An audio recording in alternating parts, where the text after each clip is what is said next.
Hi friends, ఈరోజైతే నేను మీ ముందుకి ఎంతో ఆరోగ్యకరమైన ప్రతి ఒక్కరూ డైట్ ఫాలో అయ్యేవాళ్ళు ప్రతి ఒక్కరికి ఉపయోగపడే మిల్లెట్ పౌడర్ని అయితే తీసుకొని వచ్చానండి. అది వచ్చేసి 11 రకాల గ్రెయిన్స్ వేసి నేను తయారు చేశాను.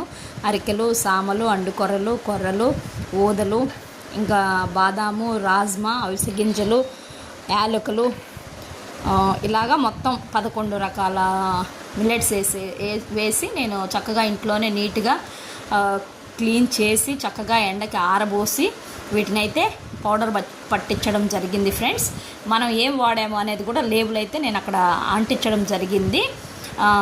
ఇది వచ్చేసి చాలా హెల్త్ బెనిఫిట్స్. ఇంతకు మన తాతయ్యలు, నానమ్మల కాలంలో ఇవి ఎక్కువగా తిని చాలా హెల్తీగా ఉన్నారు. ఇప్పుడైతే మనం రకరకాల ఫుడ్స్ తింటూ అనారోగ్యాల పాలవుతున్నాము. మీకు ఈ స్వచ్ఛమైన మిల్లెట్ పౌడర్ కావాలంటే ఈ వాట్సాప్ నెంబర్కి సంప్రదించగలరు.